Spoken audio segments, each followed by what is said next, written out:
હવે છોલા હોય કે ચોળા, સફેદ ચણા હોય કે કાળા ચણા, બધું મજેદાર બનશે. ગુજરાત એટીએસે પકડેલા 3 આતંકવાદીનો મામલો. કેસની ગંભીરતાને જોતા કેન્દ્રીય ગૃહ વિભાગનો તપાસ એનઆઈએ સોંપવાનો આદેશ સામે આવ્યો છે. એનઆઈએ અમદાવાદ યુનિટ આતંકીના કેસની તપાસ કરશે. આતંકવાદીઓ પાસેથી રાઇઝિન ઝેર અને હથિયારો કબજે કરાયા હતા. મહત્વપૂર્ણ છે કે નવેમ્બર 2025માં ગુજરાત એટીએસે આતંકવાદી ડોક્ટર અહેમદ સૈયદ, આઝાદ સુલેમાન અને સુહેલની યુએપીએ અંતર્ગત ગુનો દાખલ કરી ધરપકડ કરી હતી. આતંકવાદીઓ આઈએસકેપી હેન્ડરે અબુ ખદીજાના સંપર્કમાં રહી તેના ઇશારાથી હથિયારની હેરાફેરી અને રાઇઝિન ઝેર બનાવવાની પ્રવૃત્તિમાં સંડોવાયેલા હતા. વોન્ટેડ આતંકવાદી હેન્ડલર અબુના આદેશ બાદ ખોરાક કે પાણીમાં રાઇઝિન ઝેર ભેળવી હજારો લોકોને મારી નાખવાની ફિરાકમાં હતા. વધુ વાત કરવા જોડાશે અમારા સંવાદદાતા મિહિર. મિહિર, શું વધુ અપડેટ? જી મિહિર. ગુજરાત એટીએસે જે 3 આતંકી પકડવામાં આવ્યા હતા તે મામલે જે તપાસ છે કે જે આ કેસની ગંભીરતાને જોતા કેન્દ્રીય વિભાગે આ તપાસ જે છે કે એનઆઈએ આદેશ છે તે કરવામાં આવ્યો અને જેને લઈને જ એનઆઈએ અમદાવાદ યુનિટ આતંકી કેસની તપાસ જે છે આવશે.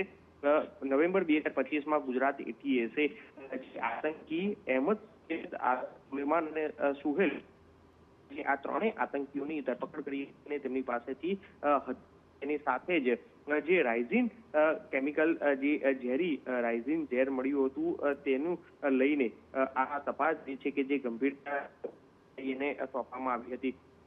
જે આ 3 આતંકીઓ છે કે જે આઈએસકેપીના હેન્ડલર અબુ સંપર્કમાં હતા અને તેના ઇશારાથી આ હથિયારોની હેરાફેરી તો કરતા હતા, સાથે રાઇઝિન ઝેર બનાવવાની પ્રવૃત્તિના સંડોવાયેલા હતા. તેના સાધનો છે તે પણ કબજે કરવામાં આવ્યા હતા, કારણ કે જે આતંકી સૈયદ તેના દ્વારા આ રાઇઝિન ઝેર બનાવી અને ખોરાકમાં અથવા કે પાણીમાં ભેળવી અને હજારો લોકોને મારી નાખવાના ફિરાકમાં જે પ્લાનિંગમાં હતો તેને લઈને આ કેસની ગંભીરતા જોતા હવે એનઆઈએ દ્વારા તપાસ જે છે તે કરવામાં આવશે.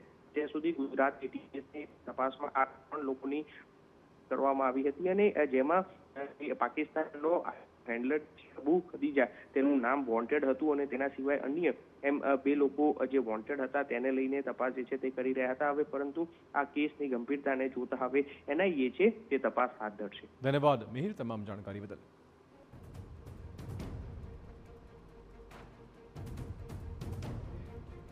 MDH કિચન કિંગ મસાલા રસોડામાં હોય તો આપણે કાંઈ પણ બનાવી શકીએ છીએ. રીંગણાનો ઓળો, બટેટા ફુલાવર, ભીંડી મસાલા અને બીજું ઘણું બધું. MDH